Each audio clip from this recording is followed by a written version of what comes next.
A fallen soldier's son shows up at an auction, clutching his piggy bank, begging to buy his dad's old K9 dog.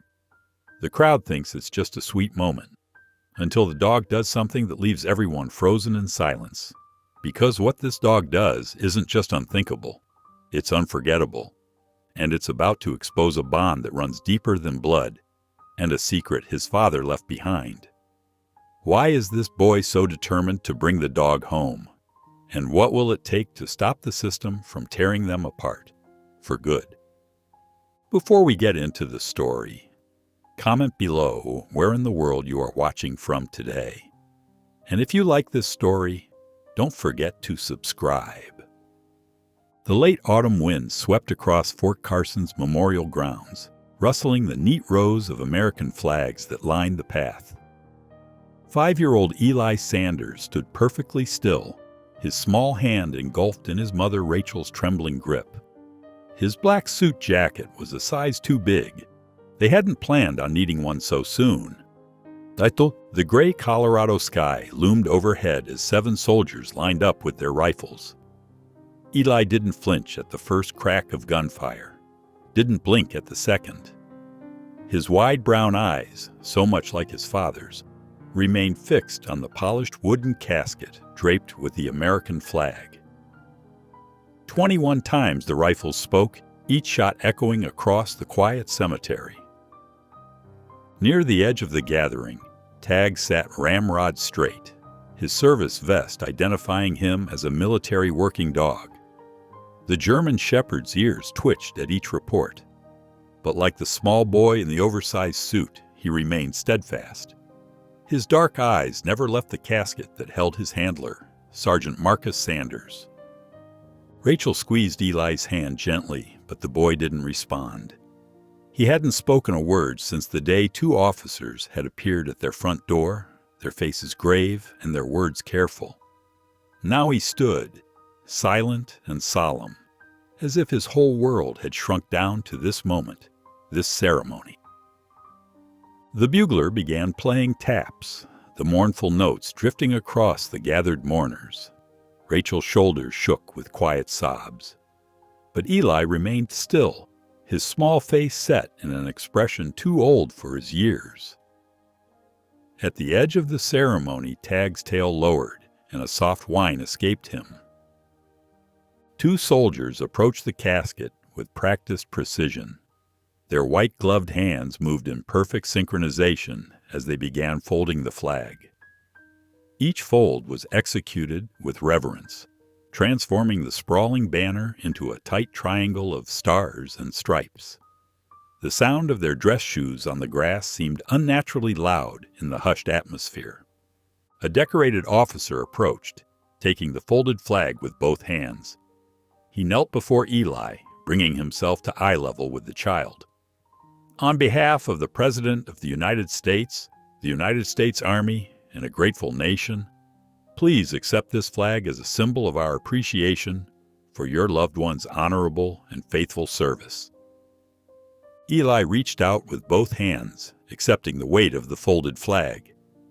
His small fingers gripped the edges tightly, pulling it close to his chest. The officer's eyes softened as he looked at the boy, seeing perhaps his own children in Eli's brave face. From his position at the ceremony's edge, Tag suddenly lurched forward, straining against his leash. The handler, a young soldier who hadn't known Marcus or Tag during their deployment, tightened his grip. But Tag's eyes were locked on Eli, and a series of low whines escaped him as he pulled harder. "Easy, boy," the handler muttered, struggling to maintain control of the powerful dog. But Tag wasn't listening. He'd spent countless hours with Marcus and his family before deployment, had been there when Eli took his first steps. Now, seeing the boy's pain, something deep in the dog's training, or perhaps something deeper still in his heart, called him to action. Rachel glanced over at the commotion, her tear-streaked face reflecting a flash of recognition. She knew how close Tag had been to both Marcus and Eli, but protocol demanded the service dog remain under his handler's control during the ceremony. Eli turned his head slightly at the sound of Tag's whines, but his expression remained unchanged. He clutched the flag closer, his knuckles white against the dark blue fabric. The boy's silence seemed to deepen, as if he were retreating further into himself with each passing moment. The ceremony concluded, and the mourners began to disperse. Rachel gently tugged Eli's hand, trying to guide him toward their car, but he remained rooted in place, his eyes now fixed on the horizon where the mountains met the sky. Back at their small house on the base, Eli walked straight to the front porch and sat down on the top step. The folded flag rested in his lap, and his small hands never left it.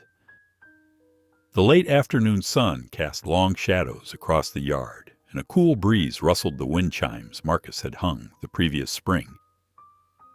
Rachel stood in the doorway, watching her son. The black dress she wore seemed to absorb all the autumn light, making her appear even more worn than she felt. "Honey," she called softly, "why don't you come inside? It's getting chilly out here." Eli didn't respond. He continued to stare out at the street, at the rows of identical houses that lined the military base.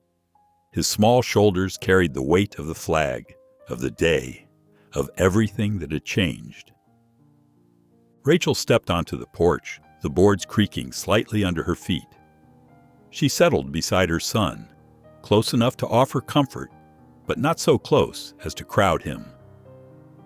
The wind chimes sang their gentle song above them, and somewhere in the distance, a screen door slammed. The space where Tag should have been, at the bottom of the steps, or perhaps lying beside Eli, felt conspicuously empty. But Eli kept watching, his eyes scanning the horizon as if searching for something or someone who wasn't there. The silence between mother and son stretched out, filled only by the whisper of wind through the trees and the occasional distant sound of cars. Rachel wanted to gather her boy in her arms, to tell him everything would be okay, but the words felt hollow even in her thoughts. Instead, she sat with him, sharing his vigil as the afternoon light began to fade. The morning sun filtered through the kitchen curtains, casting warm patches on the linoleum floor. Rachel moved methodically through her usual breakfast routine, the familiar motions offering a thin comfort against the crushing weight of the previous day. The sizzle of eggs in the pan and the steady drip of the coffee maker created an illusion of normalcy she desperately wanted to maintain. "Eggs are almost ready, sweetheart," she called over her shoulder, her voice carrying a forced cheerfulness that sounded hollow even to her own ears. Eli sat at the kitchen table, his feet dangling above the floor, eyes fixed on the empty chair across from him. His Pokémon plate remained untouched, the toast growing cold. Rachel slid the scrambled eggs onto his plate, adding a small squeeze of ketchup in the shape of a smile, a morning ritual that suddenly felt painfully out of place. Eli didn't even glance at the food. His hands remained in his lap, small fingers twisting the hem of his t-shirt. The knock at the door startled them both.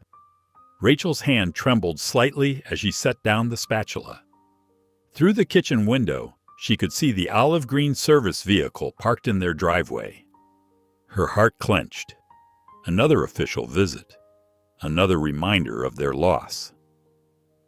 She opened the door to find Staff Sergeant Dunn standing on their porch, his expression carefully neutral. A large military duffel bag rested at his feet. In his hands, he held a familiar leather collar and leash, the metal tag still gleaming despite visible wear. "Mrs. Sanders," he said softly, clearing his throat, "I've brought Sergeant Sanders' personal effects." His eyes flickered briefly to Eli, who had appeared silently in the hallway behind his mother.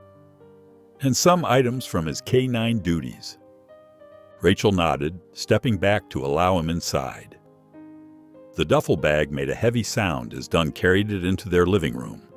He placed it carefully on the floor, then held out the collar and leash to Rachel with both hands, as if presenting something sacred.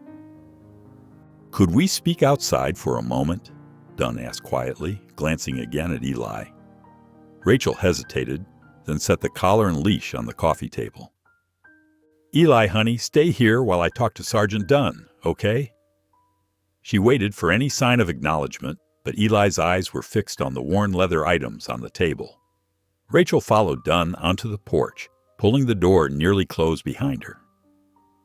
In the quiet living room, Eli moved closer to the duffel bag. The heavy canvas material still carried the dusty scent of deployment, a mixture of sand, sun, and something uniquely his father. His small hands found the zipper, pulling it open with careful determination. Inside, everything was neatly folded: desert camouflage uniforms, t-shirts that still smelled like his dad's soap, a pair of worn combat boots. Eli's fingers brushed against something smooth, a photograph, dog-eared and creased from being carried. He pulled it out, his breath catching in his throat. The picture showed his father kneeling in the sunshine, one arm around Tag's broad shoulders, the other holding Eli steady on the dog's back. They were at the training grounds. Eli remembered that day, the excitement of sitting on Tag like a horse, his father's steady hands making sure he wouldn't fall. All three of them were smiling. Even Tag seemed to grin, his tongue lolling out happily. Eli's fingers trembled as he carefully folded the photo and slipped it into his pocket. He reached for the leash on the coffee table, running his small hands over the smooth leather. The familiar texture brought back memories of walking Tag with his father, learning how to give commands, feeling proud when the big dog obeyed his small voice. The leather was soft and worn, where his father's hands had gripped it countless times. Eli wrapped it around his wrist, the weight of it somehow comforting. Outside, he could hear the murmur of adult voices, his mother's tone becoming increasingly distressed. The front door opened, and Eli quickly unwound the leash from his wrist, though he kept the photo safely hidden in his pocket. Rachel stepped back inside, her face pale and tense. Sergeant Dunn nodded once more to Eli before departing, his footsteps heavy on the porch steps. Rachel sank onto the couch, running her hands through her hair, a gesture Eli recognized from other difficult moments. She patted the space next to her, and Eli climbed up, though he maintained the small distance he'd been keeping since the news of his father's death. "Sweetheart," Rachel began, her voice wavering slightly, "I need to tell you something about Tag." She paused, searching for the right words. "He's staying at the base kennels right now. The Army. They have rules about service dogs, and..." She swallowed hard. "He might not be able to come home with us." Eli's face remained unchanged, but his hand slipped into his pocket, fingers curling around the edges of the photograph. Rachel continued talking, something about protocols and regulations, but the words seemed to fade into a distant hum in Eli's ears. That night, after Rachel had helped him into his pajamas and tucked him into bed, Eli waited until she left the room before pulling the leash from where he'd hidden it under his pillow. He wrapped it around his small hand, the leather warm against his skin. The photo came out of his pocket next, and he studied it in the dim light from his nightlight. When Rachel returned to check on him one last time, she found him curled up on his side, the photograph clutched against his chest. Her hand hesitated over the light switch as she noticed the leash partially hidden under his pillow. For a moment, she considered removing it, maintaining some semblance of order in their increasingly chaotic world. Instead, she left it where it was, recognizing in her son's grip on these items the same desperate need to hold on to pieces of Marcus that she felt herself. She switched off the light, leaving only the soft glow of the nightlight to watch over her silent child and his treasured connections to the father and dog he'd lost. In the dim light of the military kennel, Tag lay curled tightly in the corner of his run, his nose tucked beneath his tail. The morning's bowl of kibble remained untouched, scattered across the concrete floor where he'd knocked it aside hours ago. His usually alert ears stayed flat against his head, and the proud posture that had marked him as one of the base's finest K-9 soldiers had given way to a defeated slump. Staff Sergeant Dunn stood outside the chain-link door, his weathered face creased with concern. He'd known Tag since the dog's first deployment with Marcus, had seen the pair work together like a single unit, moving with the kind of synchronization that couldn't be trained, only earned through trust and time. "Come on, boy," Dunn called softly, rattling the leash. "Let's get you up and moving." Tag's only response was to curl tighter into himself, his dark eyes remaining fixed on the wall. The German shepherd's coat had lost its shine, and his muscled frame showed signs of weight loss despite being back on base for less than a week. Dr. Martinez, the base veterinarian, stood beside Dunn, making notes on his clipboard. His pen moved steadily across the paper, documenting what they both could see: a decorated military dog falling apart from grief. "I've seen this before in service dogs who've lost their handlers," Martinez said, his voice low and professional, though his eyes held genuine concern. "The bond between them goes deeper than training. When it's broken this suddenly—" He shook his head, flipping through his previous notes. Dunn unlatched the door and stepped inside. Tag's ears twitched at the sound, but otherwise showed no reaction. Even when Dunn knelt beside him, a position that would normally demand a trained response, the dog remained motionless. "Up, Tag," Dunn commanded, using the firm tone that usually guaranteed compliance. "Come." "Nothing." Martinez sighed, making another notation. "He's showing clear signs of trauma and depression. Not eating, refusing commands, minimal interaction with handlers. Given his age and circumstances, I'm recommending immediate retirement from service." "Retirement?" Dunn stood slowly, his knees cracking. "What happens then?" "Standard procedure is reassignment," Martinez replied, though his tone suggested he wasn't entirely comfortable with the protocol. "We'll evaluate his potential for civilian work. Some private firms are always looking for trained military dogs." Dunn thought of the small boy in the black suit, clutching his father's flag. He thought of Marcus's last letter, still sealed in his desk drawer, waiting for the right moment. And the family? Sanders' widow and son? Martinez's expression softened. "Policy is clear on K-9 reassignment after handler loss. The emotional attachment can complicate the dog's ability to work with new handlers." He gestured to Tag's huddled form. "Though in this case—" Back in the Sanders home, Eli sat cross-legged on the living room floor, his favorite drawing pad spread before him. Colored pencils lay scattered around him like fallen autumn leaves, and his small hand moved with careful purpose across the paper. The house he drew was simple, a rectangle with a triangle roof, just as he'd been taught in kindergarten. But the details were pure Eli. The red door with its brass knocker, the flower boxes his mother tended, the old oak tree that dropped acorns on their driveway. In front of the house stood 3 figures, drawn with the earnest precision of a child's love. His father wore his camouflage uniform, stick-figure arms extended in an eternal embrace. Beside him stood Tag, drawn larger than life, his service vest carefully colored in with military green. Eli drew himself between them, holding hands with his father and resting his other hand on Tag's head. He added smile after smile to each face, making them wider and brighter than any real smile could be. The phone rang in the kitchen, startling Rachel from her paperwork. She glanced at Eli, but he remained absorbed in his drawing, adding clouds to his blue crayon sky. She picked up the receiver, keeping her voice low. "Mrs. Sanders, this is Lieutenant Cooper from the base K-9 unit." Rachel's hand tightened on the phone. "Yes?" "I'm calling regarding Tag, Sergeant Sanders' service dog." As per military protocol, we're evaluating him for potential reassignment through our civilian auction program.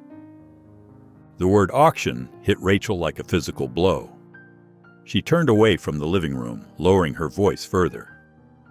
Auction? I don't understand. I thought there would be time to discuss. Ma'am, I understand this is difficult. Cooper's tone was professionally sympathetic. But given Tag's extensive training and experience, several private security firms have already expressed interest. The base commander feels it's in everyone's best interest to move forward with standard procedures. Rachel pressed her free hand against her forehead, fighting back tears. Through the kitchen doorway, she could see Eli adding final touches to his drawing, completely unaware that another piece of his father's world was about to be sold away. When? She managed to ask. The auction is scheduled for next week. We'll send you the official notification by mail. After hanging up, Rachel stood motionless in the kitchen, her hands gripping the counter edge. How could she tell Eli? He'd lost so much already, and now Tag, the living, breathing connection to his father, would go to the highest bidder. The evening stretched long and quiet. Rachel waited until after dinner to call her sister Kate, needing to share the burden with someone who would understand. She paced the hallway as she talked, her voice barely above a whisper. They're just putting him up for auction, like he's equipment, Rachel's voice cracked. Marcus would have hated this. Tag was family to him. In his room, Eli sat on his bed, supposedly getting ready for sleep. But the door was cracked open just enough for his mother's words to drift in.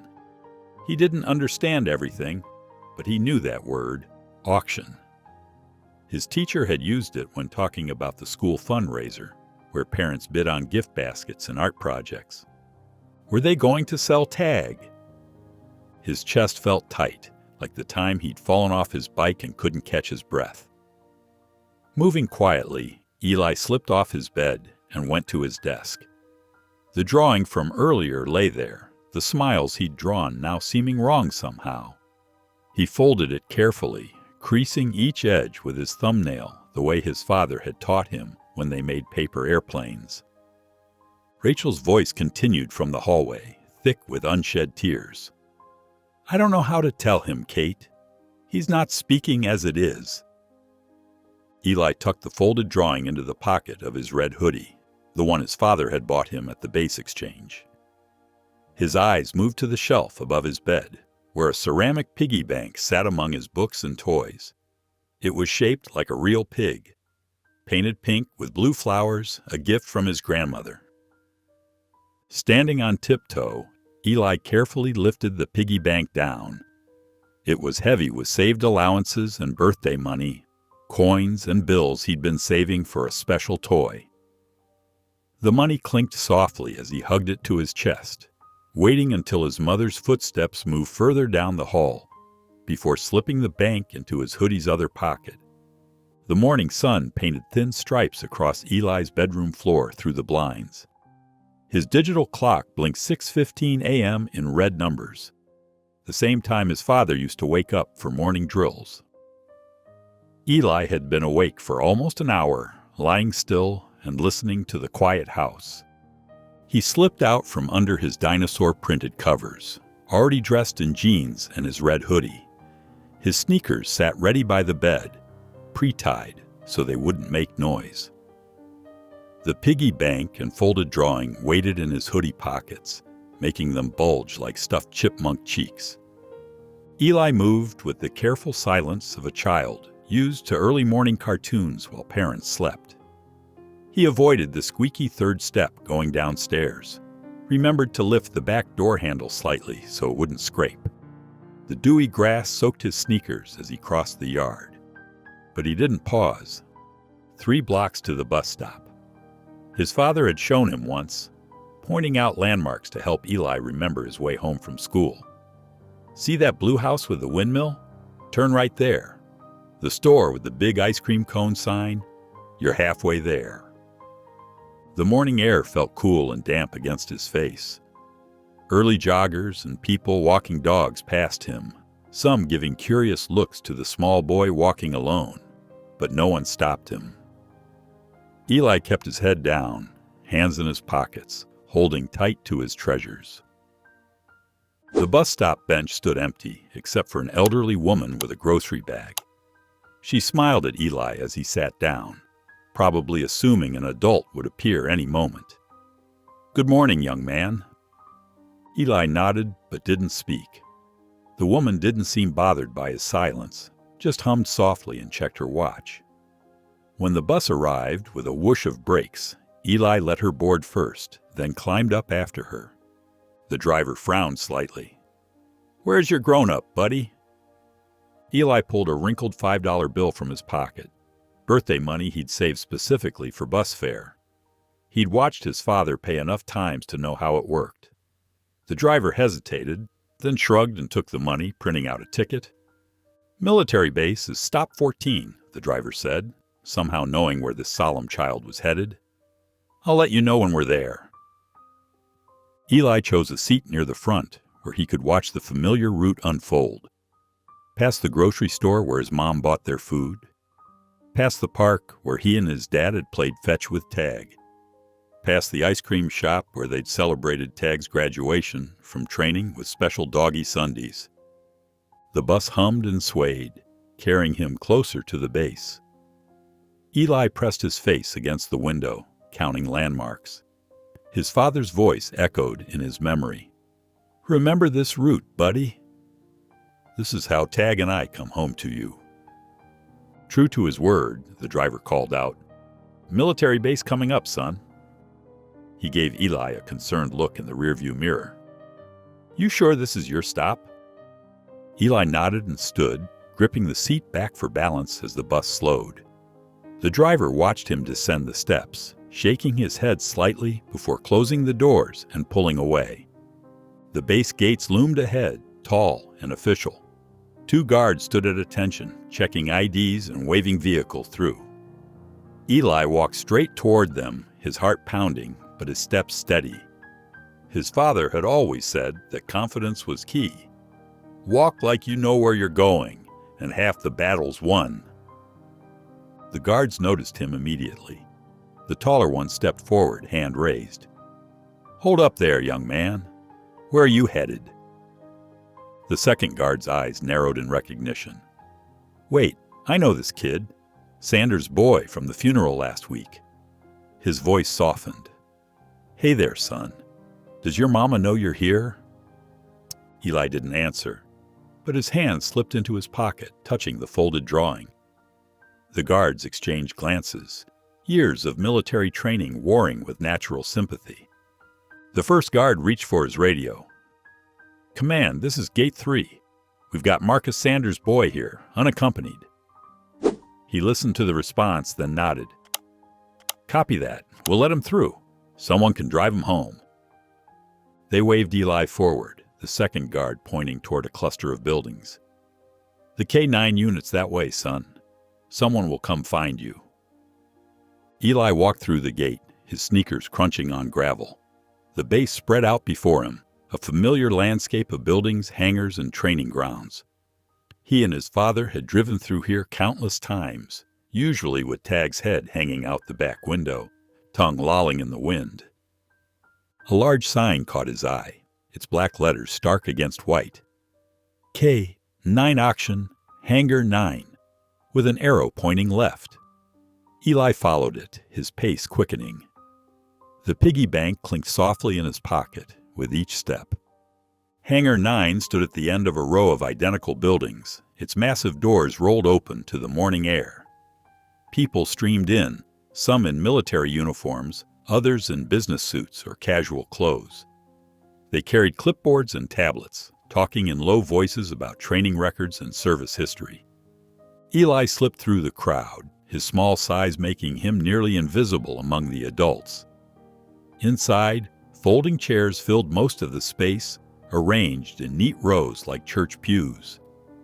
The air smelled of coffee and floor polish, with an undertone of nervous dogs and antiseptic. Military officers stood in clusters, their uniforms crisp in the fluorescent lighting.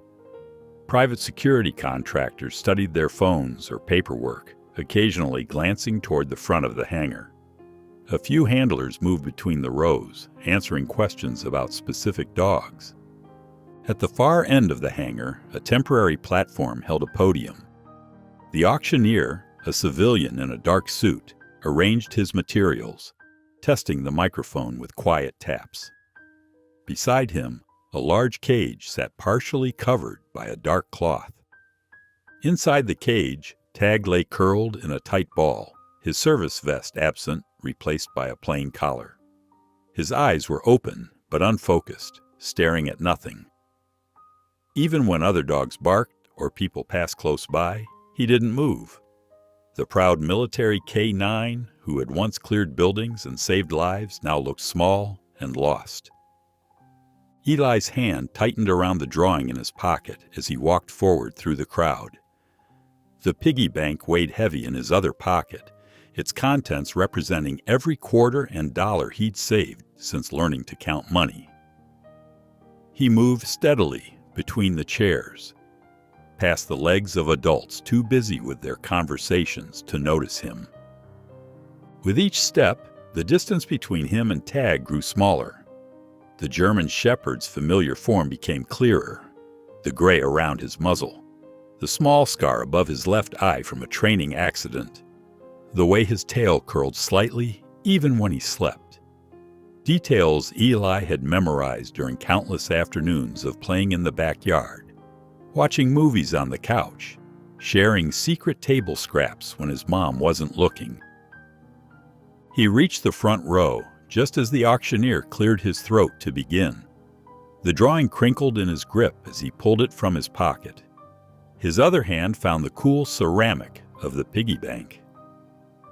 Eli stood there, small but determined, facing the cage where his father's partner lay waiting to be sold. The auctioneer's voice cut through the murmur of conversation. "Ladies and gentlemen, if you'll please take your seats." He tapped the microphone twice, the sharp sound echoing through the hangar. "We're about to begin with our next listing." The crowd shuffled into place, business suits and military uniforms filling the rows of folding chairs. Nobody noticed the small figure standing at the edge of the makeshift auction floor, his oversized hoodie making him seem even tinier against the vast space.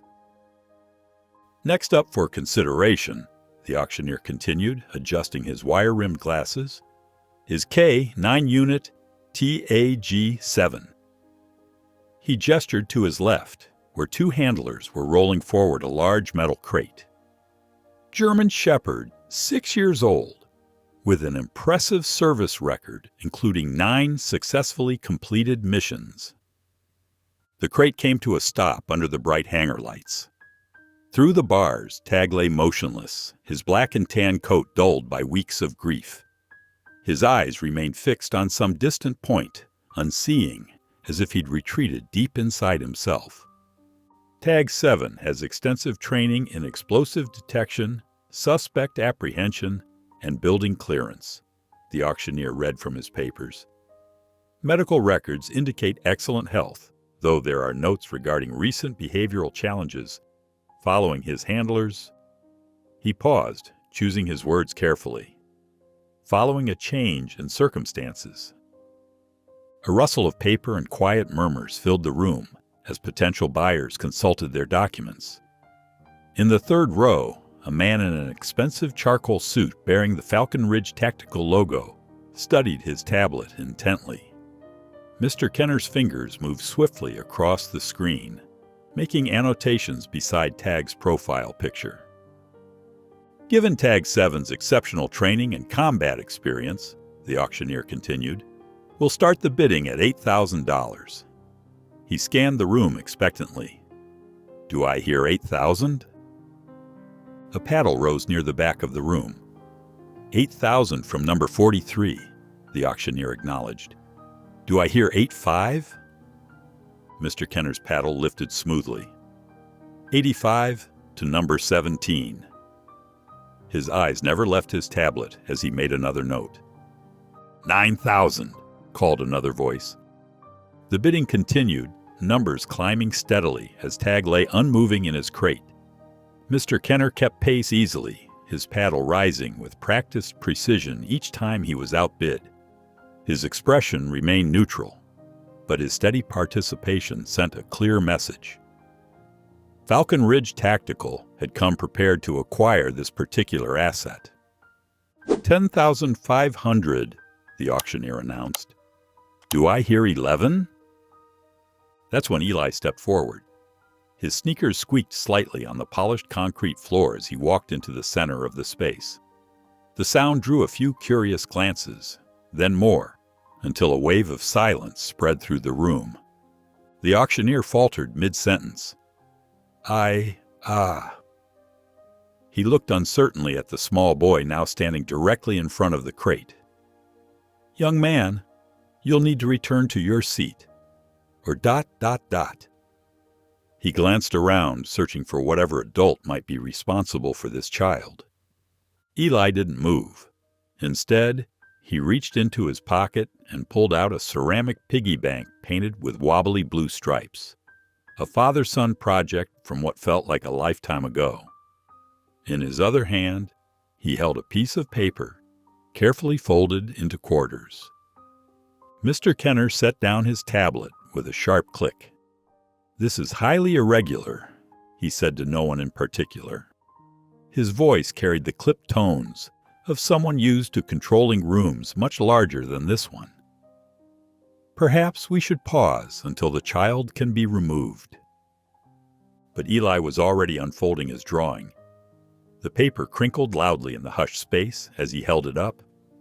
Crayon lines revealed 3 figures standing in front of a simple house.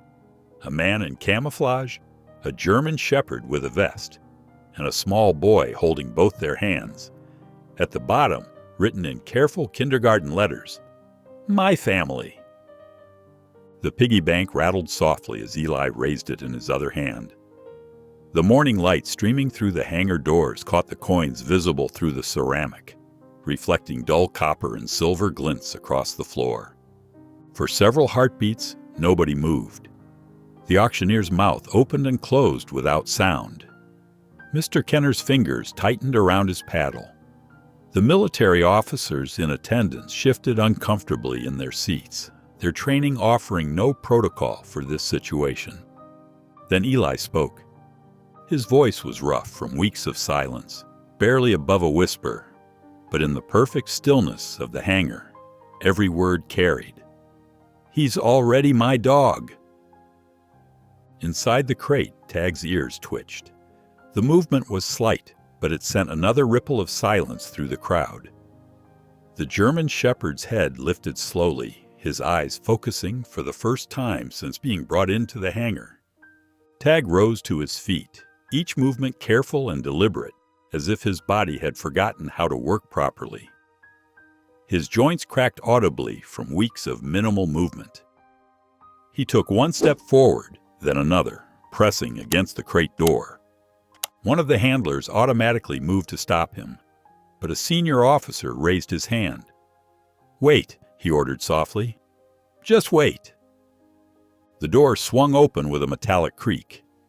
Tag emerged, his steps still stiff but gaining certainty with each passing moment. He padded forward until he reached Eli, then lowered himself to the ground beside the boy. With a soft whine, he rested his head gently on top of the piggy bank, his muzzle touching Eli's small fingers. The morning sun streaming through the hangar doors caught Tag's fur, warming the black and tan back to its natural luster. His tail moved once, then again, sweeping a small arc across the concrete floor. Eli's free hand found its way to Tag's ear, scratching the exact spot that had always been his favorite. The hangar fell into a silence so complete that the distant sound of aircraft on the runway seemed to belong to another world entirely. Officers shifted in their seats, trading uncertain glances. Some leaned forward, papers forgotten in their laps. Others sat back, arms crossed, as if distancing themselves from what was unfolding before them. Tag hadn't moved from his position beside Eli. His large frame curved protectively around the small boy. The contrast between them was striking. A highly trained military K-9 and a child in an oversized hoodie. Yet there was something undeniably right about their closeness. The German shepherd's eyes, which had been dull and unfocused for weeks, now held a sharp awareness as they scanned the crowd. The auctioneer dabbed at his forehead with a handkerchief, the bright hanger lights suddenly feeling too warm. His fingers drummed nervously against the podium as he looked from Eli to the military officials in the front row, seeking guidance. Finding none, he cleared his throat, the sound amplified awkwardly through the microphone. "Young man," he began, his professional demeanor cracking slightly, "I can see that that is to say, your feelings for Tag 7 are very—" He paused, struggling to find words appropriate for addressing a child in this setting. "What I mean is, while your attachment is touching, this is a formal military auction." Eli's hand remained steady on Tag's fur, his other arm still holding up both the piggy bank and his drawing. The German shepherd's tail had stopped wagging, but his posture remained alert, focused entirely on protecting the small figure beside him. The auctioneer straightened his glasses, trying to regain his composure. "You see, we can only accept official bids, monetary bids." He gestured vaguely at the piggy bank. "While your savings are admirable, this is a matter of military equipment transfer. There are protocols, paperwork, requirements." His voice trailed off as Mr. Kenner rose smoothly from his seat, his movement drawing all eyes. The Falcon Ridge representative's shoes clicked sharply against the concrete as he stepped into the aisle. His expression remained neutral, but there was a hint of satisfaction in the set of his shoulders. "If I may," Kenner said, his voice carrying easily across the space, "perhaps we can move this along." He raised his paddle with precise timing. $8,000, the minimum bid to start. The auctioneer's relief was visible. Here was something familiar, something he knew how to handle. "Yes, thank you. 8,000 from number 17. He glanced around the room. "Do I hear 8,500? But nobody moved. The other bidders sat motionless, their paddles lowered. Several were looking at their shoes, or the wall, anywhere but at the small boy and the dog who had finally found life again at his side. The auctioneer waited a few seconds longer than necessary, his discomfort growing. 8,000 going once. He swallowed hard. Going twice. Mr. Kenner's smile grew slightly. His tablet was already in his hand, fingers poised to complete the digital paperwork. The purchase would be clean, legal, and absolutely by the book. Falcon Ridge Tactical would acquire a valuable asset at minimum cost, and any emotional complications would be left behind in this hangar. A young military police officer near the front began to rise from his seat. He was new to the base, his uniform still carrying sharp creases. His face showed the strain of someone following orders they didn't particularly like. "Son," he said, taking a step toward Eli, "I'll need to escort you out now." The words had barely left his mouth when a low, rumbling growl filled the air. It wasn't loud or aggressive. Tag hadn't moved from his position or shown his teeth. But the sound carried authority earned through years of combat experience. It was the warning of a professional, measured but absolute. The MP froze mid-step. Around the room, bodies tensed. Several hands instinctively moved toward weapons, then stopped as their owners remembered themselves. The auctioneer gripped his podium tighter, knuckles whitening. Tag's growl faded to silence, but his message remained clear. The German shepherd's eyes stayed locked on the young officer, promising that while violence wasn't desired, it was absolutely available if necessary. Eli hadn't flinched at the growl or the tension rippling through the crowd. His small hand moved slowly along Tag's back, fingers running through the familiar fur. The touch seemed to ground them both, dog and boy connected by something deeper than ownership or military designations. The air in the hangar grew thick with unspoken words and impossible choices. Mr. Kenner's paddle remained raised, his bid hanging in the space between legal authority and moral complexity. The auctioneer's mouth opened and closed, the word "sold" stuck in his throat. Eli stood quietly in the center of it all. His drawing and piggy bank still held out like offerings. Tag's solid presence beside him transformed the small boy's silence from helplessness into something else, something that made the adults in the room shift uncomfortably in their seats. The young MP took a careful step backward, his training warring with his instincts. Tag's growl had stopped, but the promise of it lingered.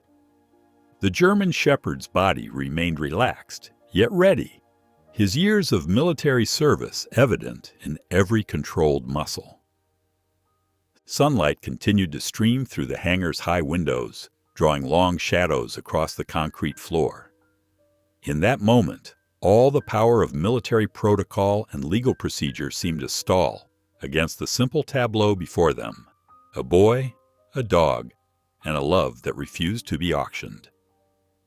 In the dimly lit holding area behind the hangar, Staff Sergeant Dunn stood before Tag's travel kennel, running through his mental checklist one last time. The auction was proceeding according to protocol, but something felt off. His eyes caught a slight irregularity in the kennel structure, a loose flap near the back corner that shouldn't have been there. Dunn knelt down, his knees creaking slightly against the concrete floor. His fingers found the edge of the loose material and pulled gently. Behind it, wedged tightly against the frame, was a white envelope, slightly worn at the edges. His breath caught as he recognized the distinctive slant of Marcus Sanders' handwriting. The words, "If I don't come back," were written across the front in steady black ink. The envelope felt heavy in his hands, though it couldn't have weighed more than a few ounces. Dunn glanced toward the hangar doors, where he could still hear the muffled tension of the ongoing auction. His thumb ran across the sealed edge of the envelope. In his 15 years of service, he'd seen several of these letters, final messages left behind by soldiers who understood the risks they faced. With careful movements, he broke the seal and unfolded the single sheet of paper inside. The letter was brief, written in the same steady hand as the envelope. Marcus had never been one for lengthy explanations. To whom it may concern, if you're reading this, I didn't make it back. There are protocols for everything in the military, including what happens to a canine after their handler is gone. I'm writing this to change those protocols for Tag. Tag isn't just any military dog. From the day I started training him, I noticed something different. He has the drive and the discipline, but there's more to him. My son Eli saw it first. They connected in a way I've never seen before. I'm not writing this as a grieving father or a sentimental handler. I'm writing this as a K-9 trainer with 12 years of experience. Tag was trained by me, but he was built for Eli. Anyone who sees them together knows it's true. So this is my final request as Tag's handler. Let him go home to my son. It's where he belongs. Staff Sergeant Marcus Sanders, K-9 Unit Commander. Dunn folded the letter with the same precision it had been folded before. The words were simple, direct, typical Marcus, but they carried the weight of a father's foresight and a soldier's final order. He pushed himself up from the floor, ignoring the protest in his joints, and moved quickly toward the hangar doors.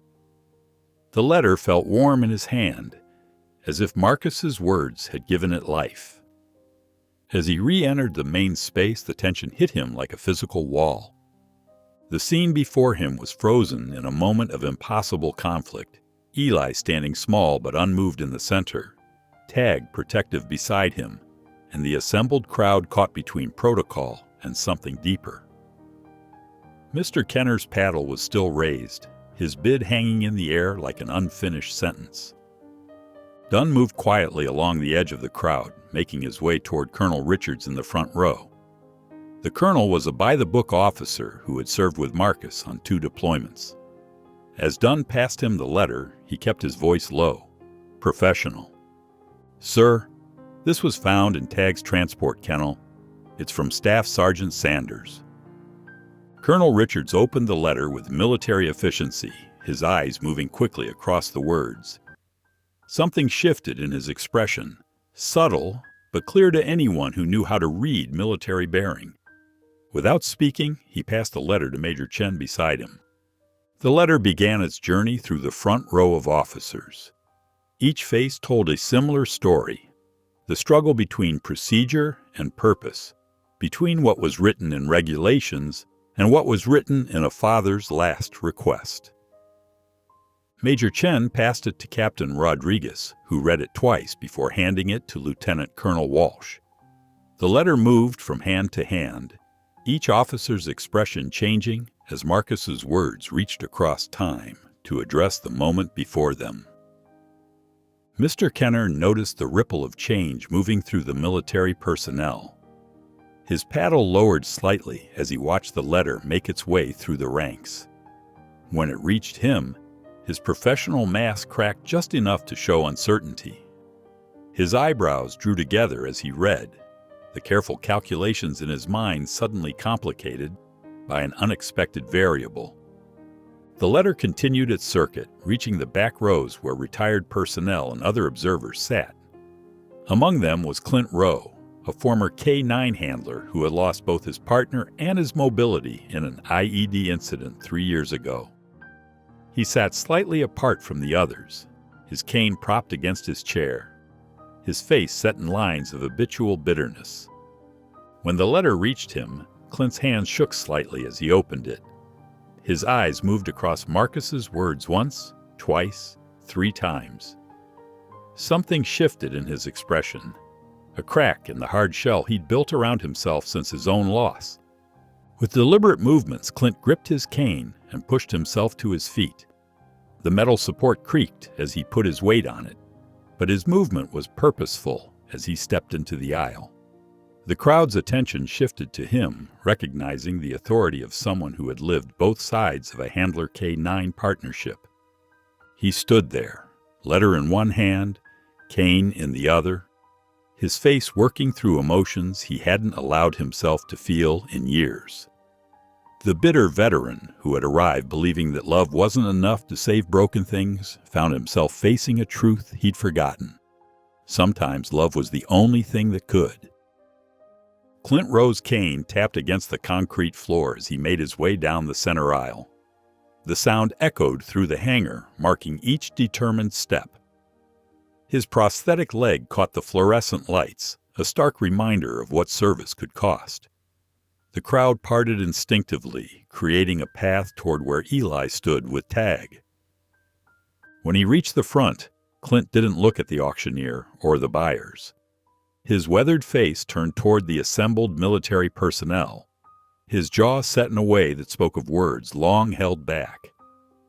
"You all know who I am," he began, his voice rough like worn sandpaper. 3 years ago, I was handling K-9 units, just like this one. Then an IED changed everything. Lost my partner, lost my leg, lost my purpose. He gestured with his cane toward his prosthetic. The military's got a system for dealing with broken things. Discharge papers, disability checks, and a pat on the back. His free hand gripped Marcus's letter tightly, the paper crinkling under his fingers. We do the same thing with our dogs. When they're too damaged, too traumatized, we write them off. Call them unstable, unsuitable for service. Pretty words for throwing away something that's given everything. The hangar was silent, except for the soft whir of distant ventilation fans. Mr. Kenner shifted uncomfortably in his expensive suit, his paddle now lowered completely. I've spent 3 years telling myself that's just how it is, Clint continued, his voice growing stronger, that broken dogs, broken soldiers, we're better off being useful than happy. Better to be tools than burdens. He paused, his eyes finding Tag, who hadn't moved from Eli's side. I believed that right up until 10 minutes ago. Clint took another step forward, his cane striking the floor with particular emphasis. Then this kid walks in here, carrying nothing but a piggy bank and a drawing. No tactical gear, no handling certificates, no fancy credentials. He turned to face the crowd fully now, his expression challenging. And that dog, that unstable, unsuitable dog we've been trying to handle for weeks, gets up and goes right to him. A murmur rippled through the assembled buyers and officers. Several nodded slowly, understanding beginning to dawn in their expressions. You want to know what I saw in that moment? Clint's voice grew quieter, but somehow more intense. I saw purpose, not the kind we assign in training programs or mission briefings. Real purpose, the kind that comes from belonging somewhere to someone. He looked down at Eli, who met his gaze steadily. The boy's hand remained buried in Tag's fur, their connection visible to everyone in the room. We talk about military dogs like they're equipment, Clint continued, his tone bitter. Like we can just reassign them, reprogram them, make them fit whatever slot we need filled. But that's not how it works. These dogs, they're not just assets. They're bridges. They carry us through the worst moments of our lives, and sometimes they carry us back home. The letter in his hand crinkled again as he held it up. Staff Sergeant Sanders knew that. He knew exactly where Tag belonged, not in some private security firm, not in another military unit, not even with another handler. Clint's voice softened as he looked at Eli. That dog's already home. He's been home since the first time this boy met him. The silence in the hangar grew deeper, more contemplative. Mr. Kenner's paddle had disappeared entirely into his lap. The auctioneer stood frozen at his podium, his gavel untouched. Clint's next words came out almost gentle, despite his gruff exterior. We owe our dogs better than this. We owe our fallen soldiers better than this. And we sure as hell owe this boy better than taking away the last living piece of his father he has left. He stepped back, leaning more heavily on his cane now. The effort of standing, of speaking, showed in the tight lines around his eyes. But his gaze remained steady as he surveyed the room one last time. The auctioneer cleared his throat, looking uncertain. His eyes scanned the assembled crowd, searching for any sign of another bid. The paddles remained lowered. Even the private security representatives who had been so eager minutes before seemed to find the floor particularly interesting. The silence stretched out, broken only by the soft sound of Tag's tail thumping against the concrete as Eli scratched behind his ears. The boy's face remained solemn, but something in his posture had changed, as if he could feel the shift in the room's atmosphere. Just as the auctioneer opened his mouth to speak, movement at the side entrance caught everyone's attention. Captain Lara Ortega stepped through the door, her dress blues immaculate, her bearing perfectly military. Her eyes took in the scene. Eli and Tag in the center, Clint standing nearby, the silent crowd. With quick efficiency, without hesitation, she moved forward, her footsteps precise and purposeful on the concrete floor. The assembled group watched as she made her way toward the front of the hangar, her expression unreadable but determined. Captain Lara Ortega's footsteps echoed through the hangar with military precision, each click of her polished shoes drawing every eye in the room. Her dress blues were immaculate, each ribbon and medal perfectly aligned, a testament to years of service and sacrifice. But beneath that pristine exterior, subtle signs of wear showed in the corners of her eyes and the tight set of her jaw. Those who knew her history with Marcus Sanders' unit could see the weight of memory in her bearing. She moved with deliberate grace, her gaze steady and focused. The fluorescent lights caught the silver oak leaves on her shoulders, but it was the quiet authority in her expression that commanded attention. 2 tours under Marcus Sanders had taught her when to follow protocol and when to follow her heart. Today, she knew exactly which path to take. The auctioneer shifted uncomfortably behind his podium as she approached. Even Mr. Kenner, who had been so confident with his $8,000 bid, seemed to shrink slightly in his expensive suit. Tag's ears pricked forward, recognizing something in her scent or movement, a connection to his former handler, perhaps. Eli stood his ground, one hand still buried in Tag's fur, the other clutching his piggy bank. His small face showed no fear, only the same quiet determination he'd carried since walking into the hangar.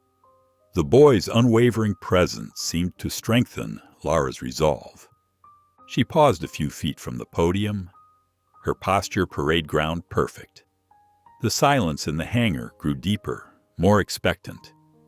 When she spoke, her voice carried clearly without being raised, the kind of voice that had commanded soldiers through sandstorms and firefights. 10,000, she said simply. My bid for Eli. The words hung in the air like the echo of a bell. Without breaking stride, she reached into her uniform pocket and withdrew 2 items, a sealed envelope and a check. Her movements were precise as she placed them on the auctioneer's table, the paper making a soft sound against the wood. My re-enlistment bonus, she explained, her tone matter-of-fact. It's real. The auctioneer picked up the check with slightly trembling fingers, holding it to the light as if unsure such a thing could exist. His eyes widened as he verified the amount, the paper's watermarks, the official seals. Everything was in order. Mr. Kenner half rose from his seat, his mouth opening as if to speak, but something in Lara's quiet stance made him reconsider. She hadn't moved, hadn't changed her expression, but her presence seemed to fill the space between the rows of chairs. This wasn't just a bid, it was a statement of intent, a promise being kept. The hangar remained absolutely still. The private security representatives who had been so eager to bid earlier now studied their tablets with intense focus, avoiding eye contact. The military personnel in attendance stood a little straighter, recognizing something in this moment that went beyond regulations and protocols. Tag's tail had stopped thumping against the concrete. He sat perfectly at attention now, as if responding to some unspoken command. His eyes moved between Eli and Lara, 2 points of connection in a world that had become confusing since Marcus's death. The auctioneer cleared his throat, looking around the room one final time. No paddles rose, no voices spoke up. Even the whispers that had filled the corners of the hangar had fallen silent. His gavel hung suspended for a moment, catching the overhead lights. Then it fell. Sold, he announced, his voice barely above a whisper. The word should have been triumphant, should have sparked applause or cheers. Instead, it settled into the silence like a stone, into still water. This wasn't a victory to celebrate. It was a wrong being righted, a promise being honored. Tag rose slowly to his feet, his movements careful and deliberate. The change in him was subtle, but unmistakable. The defeated slump of his shoulders had disappeared, replaced by something of his old bearing. He stepped closer to Eli, positioning himself exactly where he belonged, at the boy's side. The crowd began to part automatically, creating a clear path toward the hangar doors. No one spoke, but their movements carried a kind of reverence. They were witnessing something more significant than a simple auction sale. Sudden movement at the entrance drew attention. Rachel Sanders burst through the doors, her face flushed and worried, her breath coming in quick gasps. She must have run all the way from the parking lot, her hair wind-blown and her eyes wide with panic. The sight that greeted her made her steps falter. there stood her son, her quiet, withdrawn little boy, walking tall beside Tag. The German shepherd moved with him step for step, their rhythm perfectly matched. It was an image that echoed countless photographs of Marcus and Tag on patrol, but with a gentler purpose. Rachel's knees buckled slightly as the tension drained from her body. She reached out to steady herself against the nearest chair, her eyes never leaving the pair. The worried lines around her mouth softened, replaced by something between relief and wonder. Lara caught her gaze and offered a small, understanding nod. No words were needed between them. They both knew what Marcus would have wanted, what he had planned for in that sealed letter. This wasn't charity or sentiment. It was following through on a soldier's last wishes, honoring a promise made in service and sealed in sacrifice. The morning sun had climbed higher, casting long shadows across the concrete outside Hangar 9. The air was crisp with early autumn, carrying the scent of dried leaves and distant rain. Rachel Sanders knelt on the rough pavement, her arms wrapped tightly around Eli. Her body trembled with a mixture of relief and lingering fear, the kind that only a parent who has discovered their child missing can understand. "You scared me, baby," she whispered, her voice catching. Her fingers gripped the back of his jacket, feeling his small frame beneath the fabric. The terror of waking to find his bed empty, the frantic drive to the base after the MPs called, it all crashed over her in waves. Eli remained silent in her embrace, his face pressed against her shoulder. His expression was calm, almost peaceful, so different from the withdrawn mask he'd worn since the funeral. His small hand found hers, and with gentle determination, he guided it toward Tag. The German shepherd stood perfectly still, watching the reunion with alert eyes. Rachel's fingers sank into his thick fur, feeling the warmth and solidity of him. Tag's coat was well-groomed, but carried the subtle staleness of kennel life, so different from when he'd lived with them before. Under her touch, some of the military stiffness seemed to melt from his posture. Captain Ortega stood a respectful distance away, her dress blues a sharp contrast against the dull metal of the hangar wall. She held Marcus's letter carefully, the paper looking delicate against her calloused hands. Other auction attendees filtered past them, their conversations hushed, their glances curious but reserved. "Mrs. Sanders," Lara began, her voice carrying the same steady authority it had inside, but gentler now. "There's something you need to know." She stepped forward, boots clicking softly on the pavement. "We found a letter from Marcus. It was hidden in Tag's travel kennel." Rachel looked up, her arms still around Eli. Confusion crossed her face, mixing with the tear tracks on her cheeks. "A letter?" "Yes, ma'am." Lara's expression softened. "It was very specific about his wishes for Tag. He wanted—" She paused, glancing at Eli, who was watching her intently. "He wanted Tag to go to Eli if anything happened. He was quite clear about it." Rachel slowly released her hold on Eli, though she kept one hand on his shoulder as she stood. Her legs felt unsteady, but she forced herself to stand straight. "May I?" she asked, reaching for the letter. The paper trembled slightly in her hands as she unfolded it. Marcus's handwriting filled the page, the familiar slant of his letters, the way he dotted his I's with quick, precise marks. It was like seeing a ghost, but a welcome one. "If I don't come back," she read aloud, then had to stop.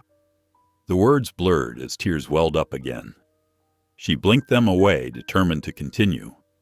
The letter was straightforward, written in Marcus's characteristically direct style. He explained how Tag had been trained specifically with Eli in mind, how the dog had formed a special bond with their son during training sessions. "Tag was trained by me, but built for him," Marcus had written.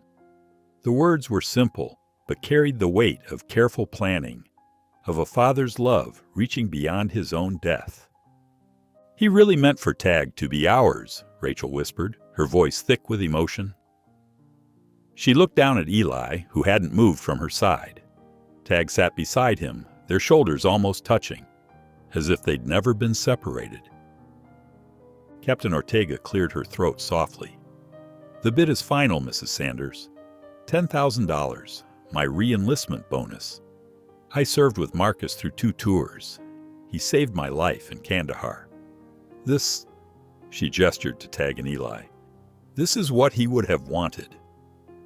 Rachel started to protest, to say it was too much, but Lara held up a hand. "Please, let me do this. For Marcus. For Eli." Her voice carried absolute conviction, the kind that brooked no argument. The drive home was quiet, but it was a different kind of quiet than before. Tag lay across Eli's lap in the back seat, his large body somehow fitting perfectly in the limited space. His tail would thump softly against the seat whenever Eli's fingers found a particular spot behind his ears. Rachel kept glancing in the rearview mirror, watching them. The morning sun slanted through the windows, catching the silver threads in Tag's black and tan coat, highlighting the peaceful expression on her son's face. It was the most relaxed she'd seen him since the funeral. The familiar streets of their neighborhood rolled past, autumn leaves skittering across the pavement. They were almost home when she heard it, so soft at first she thought she'd imagined it. Dad said Tag would come home. Rachel's hands jerked on the steering wheel, sending the car swerving slightly before she corrected. Her heart pounded in her chest. In the back seat, Eli continued to stroke Tag's fur, his expression serene, as if he hadn't just broken weeks of silence. Tears spilled down Rachel's cheeks, but these were different from the tears of fear and worry earlier. These carried relief, hope, and something like joy. She had to pull over, her vision too blurred to drive safely. She turned in her seat, looking back at her son. Eli met her gaze steadily, his small hand still buried in Tag's fur. The dog lifted his head slightly, looking between them with intelligent eyes. The morning light filled the car with a soft glow, turning the ordinary moment into something sacred. Rachel's tears fell freely now, but she was smiling, really smiling, for the first time in weeks. In the back seat, Eli and Tag sat together, 2 pieces of a puzzle finally fitted back into place, just as Marcus had planned all along. The autumn afternoon light slanted through the windows as Rachel turned the key in the front door of the Sanders house. The familiar click of the lock seemed louder somehow, more significant. She pushed the door open, watching as Eli stepped inside with Tag padding silently beside him, their shadows merging on the hardwood floor. The house felt different now. Not empty like it had been that morning when she discovered Eli's bed vacant, but full of an almost tangible presence. The air itself seemed to hold its breath, waiting. Their footsteps echoed differently, as if the space recognized the return of something lost.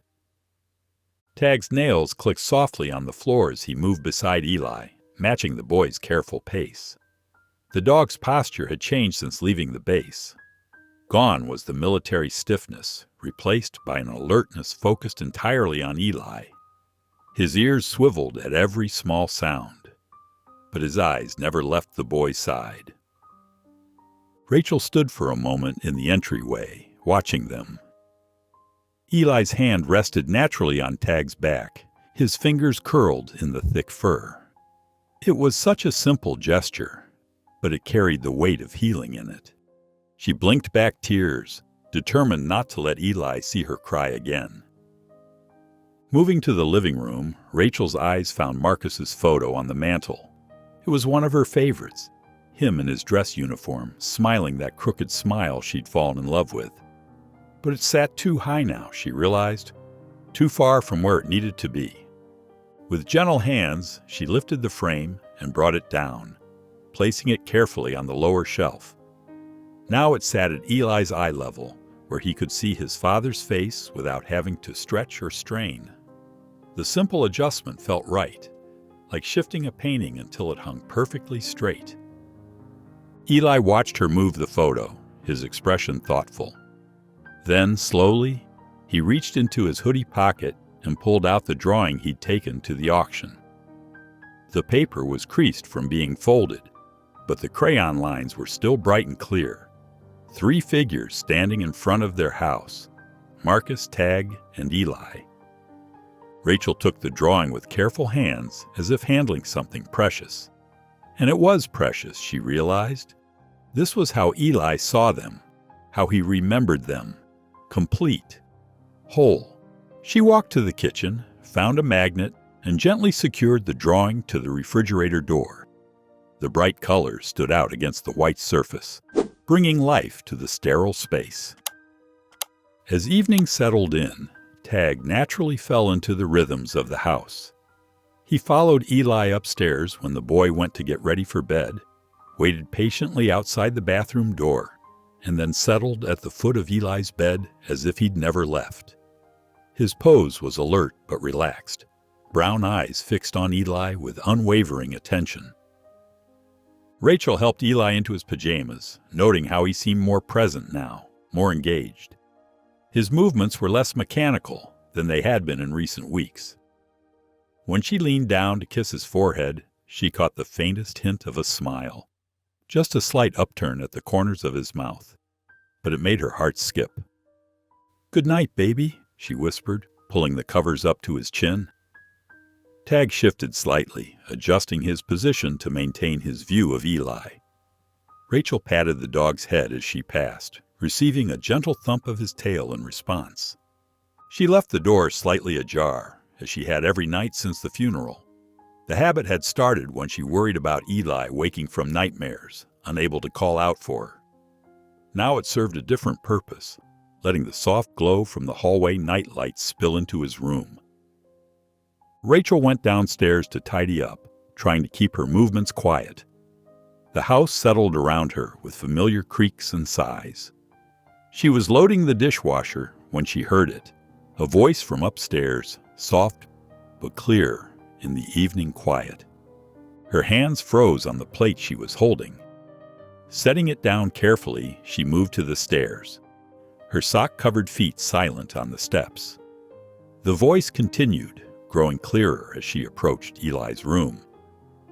"And then Dad was there," Eli was saying, his voice barely above a whisper. "He was wearing his uniform, but not the fancy one. The one he wore when he took you training." Rachel pressed her hand against the wall, steadying herself. Through the gap in the door, she could see Eli lying on his side, one hand draped over Tag's back. The dog's ears were perked forward, listening intently. "We were at the park," Eli continued, his fingers moving slowly through Tag's fur. "The one with the big trees. Dad was throwing your ball, but it wasn't just a regular ball. It glowed like the moon." A small sound escaped Rachel's throat, and she quickly covered her mouth with her sleeve. Tears rolled down her face, but these weren't the desperate tears of grief she'd become so familiar with. These were different, bittersweet, yes, but also filled with hope. She listened as Eli continued describing his dream to Tag, his voice growing softer, but never stopping. The dog occasionally shifted position, but his attention never wavered from the boy. It was as if he understood the importance of this moment, of Eli finding his voice again. When the whispers finally faded into the gentle rhythm of sleep, Rachel wiped her face with her sleeve. Her chest felt both heavy and light at the same time, like she was carrying a beautiful burden. She took a deep breath, steadying herself, then made her way back downstairs. In the living room, her eyes fell on Marcus's journal, sitting on the shelf. It had arrived with his other personal effects, but she hadn't been able to bring herself to open it yet. The leather cover was worn smooth in places, marked with the occasional scuff or water stain. It looked like him somehow, practical well used but carefully maintained. Rachel reached for the journal with trembling fingers. The leather was cool to her touch, and she could feel the slight ridge where the pages had swelled with writing and moisture. She settled into Marcus's old reading chair, tucked her legs beneath her, and opened to the first page. The sight of his handwriting, the same handwriting from the letter about Tag, made her breath catch. But this time, instead of turning away from the pain of seeing it, she let herself lean into it. Above her, she could hear the soft sounds of Eli's breathing and Tag's occasional shifting, and somehow that made it easier to face these pages, to begin reading the words Marcus had left behind. The days settled into a new rhythm in the Sanders household. 2 weeks flowed past like a gentle stream, each day bringing small but significant changes. The heavy silence that had wrapped around their home since the funeral began to lift, replaced by the soft padding of Tag's paws on hardwood floors and Eli's gradually returning voice. Tag adapted to civilian life with surprising ease. His military training showed in the way he still sat at attention during meals, but his eyes now held warmth instead of the vacant stare from the kennel. He slept at the foot of Eli's bed each night, his presence keeping the nightmares at bay. During the day, he followed the boy like a furry shadow, his tail wagging slightly whenever Eli spoke. Rachel noticed the changes in her son with the careful attention of a mother's heart. Eli's words came more frequently now, starting with whispered conversations with Tag in the evening, then growing into short responses at breakfast. His voice was rusty at first, like a door with stiff hinges, but it grew stronger with each passing day. The decision to return to school part-time had been Eli's own suggestion, surprising Rachel one morning over cereal. "Tag will be okay?" he had asked, pushing his spoon through milk. Rachel had assured him that Tag would be waiting when he got home, and true to her word, the dog sat by the front window each afternoon, ears perked for the sound of the school bus. Rachel found herself sleeping through the night again, no longer starting awake at every small sound. The house felt different now, not exactly whole, but healing. Marcus's absence would always be felt, but it no longer seemed to echo quite so painfully off the walls. It was on one of these calmer afternoons, with sunshine streaming through the living room windows, that a knock came at the door. Tag's ears pricked up, but he didn't bark, merely tilted his head in curiosity. Rachel opened the door to find Clint Rowe standing on their porch, leaning slightly on his cane. Under his arm, he carried a small wooden box, its surface worn smooth with age. "Ma'am," he said, his voice gruff but uncertain. His eyes darted past her to the interior of the house, then back to her face. "I was wondering if I might have a word with Eli." Rachel hesitated for just a moment. She remembered Clint from the auction, remembered the raw honesty in his voice when he'd spoken about broken soldiers and broken dogs. Something in his expression now, a mixture of determination and vulnerability, made her step aside and gesture him in. Clint moved carefully over the threshold, his prosthetic leg making his gait slightly uneven. He looked distinctly out of place in their living room, like a piece from another puzzle that had somehow slipped into the wrong box. His weathered hands gripped the wooden box tighter as his eyes took in the family photos, the crayon drawing on the fridge, the obvious signs of a home well lived in. Eli came down the stairs at the sound of voices, Tag close behind him. The boy paused on the bottom step, recognition flickering across his face as he remembered the man from the auction. Clint's posture straightened slightly, as if facing a superior officer, but his expression softened. "Hey there, young man," he said, his voice gentler than before. "I brought something for you." Eli glanced at his mother, who nodded encouragingly. He moved closer, Tag matching his pace perfectly. Clint lowered himself carefully onto one knee, bringing himself to Eli's eye level. The movement was clearly difficult with his prosthetic, but he managed it with practiced determination. He held out the wooden box, its dark surface catching the afternoon light. "Your dad and I served together years back," he explained as Eli took the box. "He was one of the good ones." Eli opened the box slowly. Inside, nestled in faded green fabric, lay 2 items. The first was a framed photograph, its edges slightly worn but the image clear and vibrant. It showed a younger Marcus, standing in desert fatigues, with a younger Tag beside him.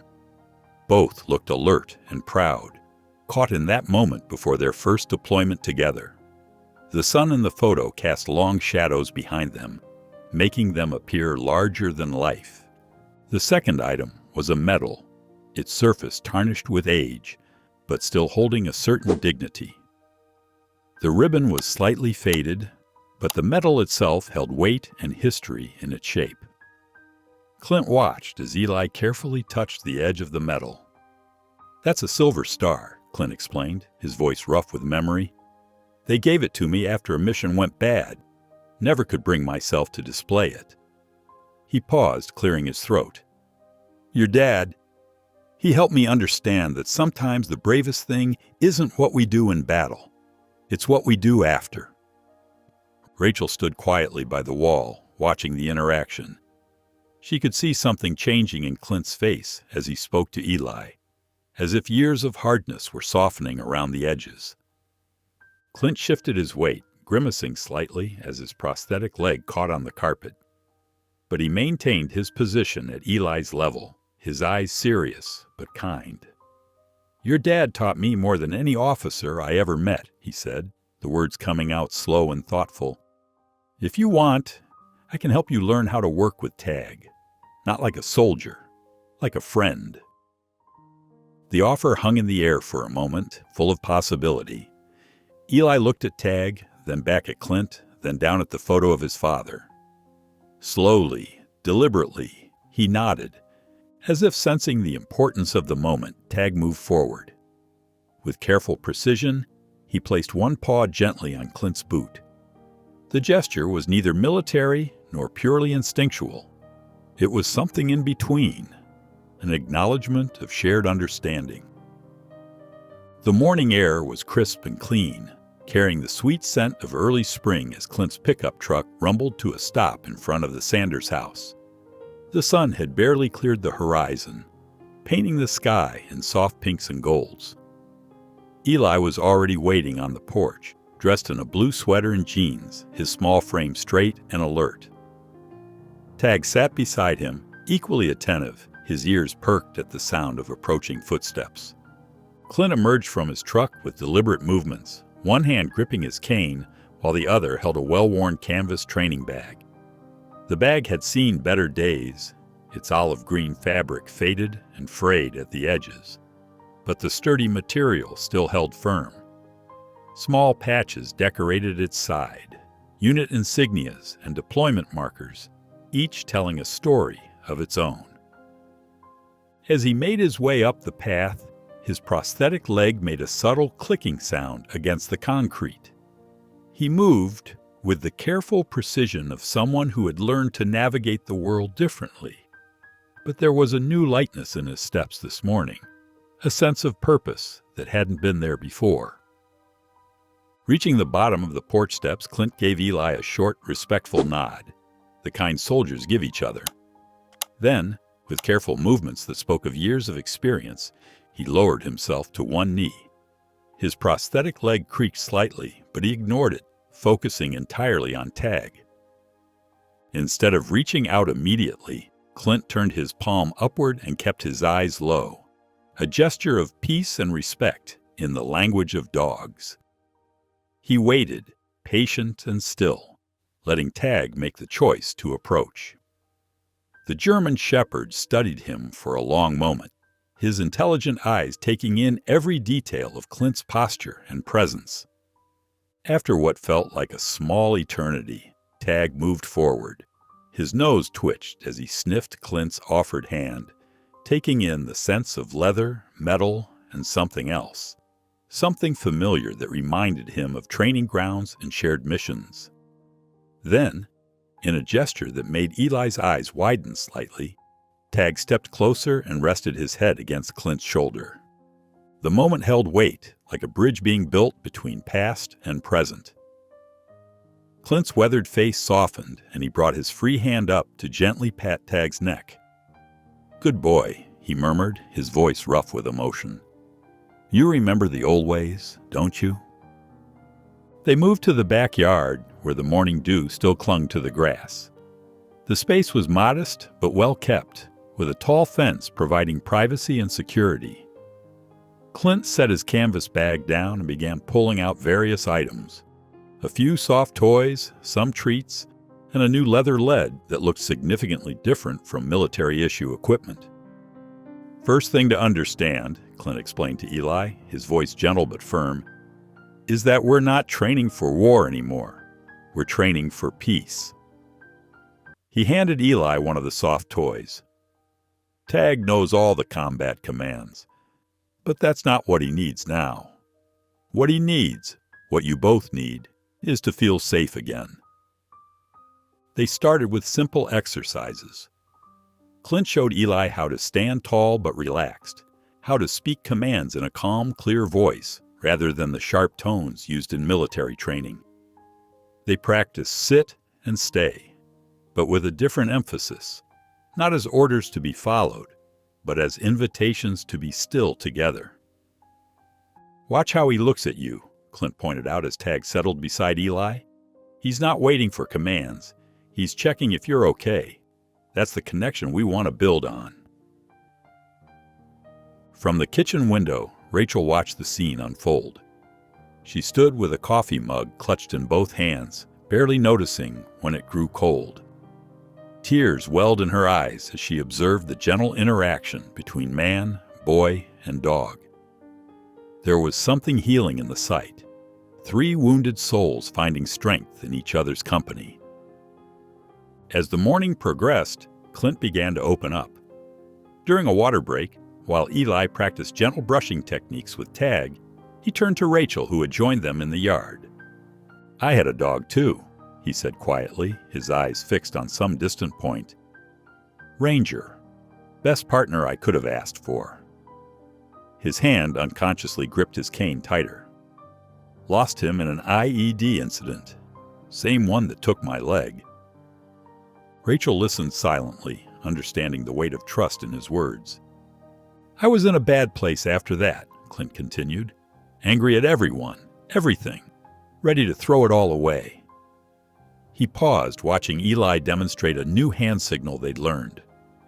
"Your husband, Marcus, he found me one night about to do something stupid that would have gotten me discharged.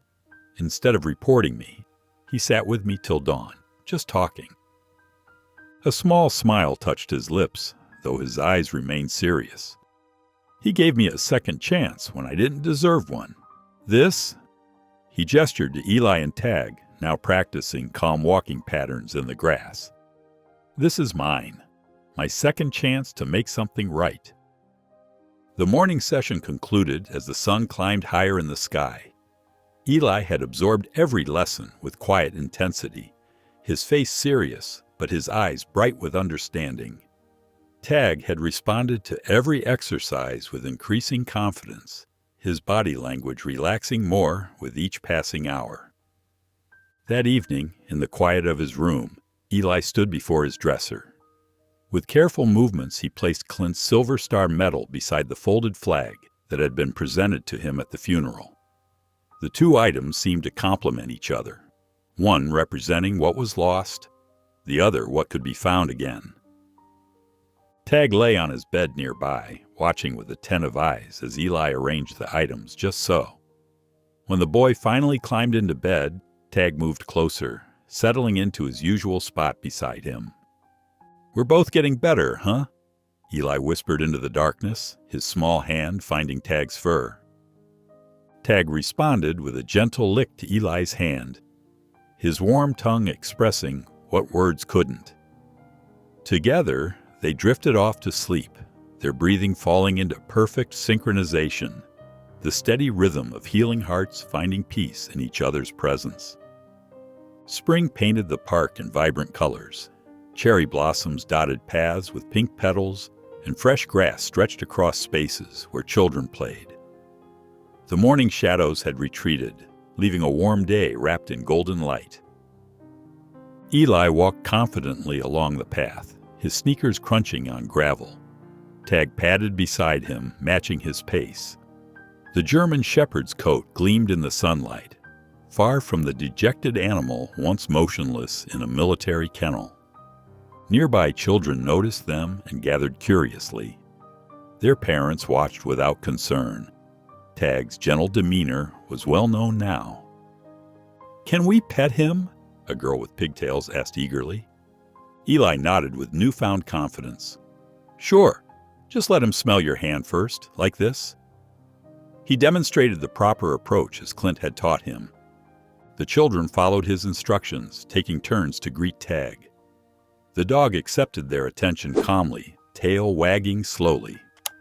When a car backfired, Tag's ears twitched, but he remained steady. No more combat reactions. Clint watched from a bench, cane across his knees. The sun caught the silver in his hair, but his face looked younger somehow. The once bitter veteran found himself smiling more these days. Children's laughter mixed with the breeze as Eli guided Tag toward Clint's bench. "You're getting good at teaching others," Clint remarked.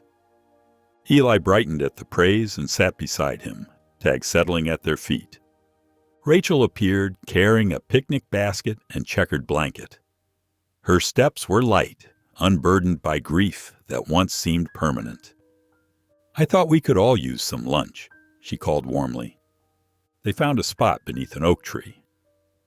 As they settled, Rachel laughed at something Clint said, a genuine sound that had once been rare. They shared food and stories without sharp edges. Captain Ortega approached in civilian clothes, kneeling beside Tag with a solemn salute. "I have something for you, Eli," she said, producing a dog tag. "This belonged to your father." Eli ran his fingers over the engraved letters. TAG 7/bring him home. A promise fulfilled. As the sun descended, Eli slipped the tag around Tag's neck. The dog accepted it peacefully, as if feeling a journey completed. The group gathered their things. Eli and Tag moved ahead on the path, shadows stretching in the evening light. "Come on, he knows the way," Eli called proudly. Tag stood alert beside him, no longer a war dog, but a companion of peace.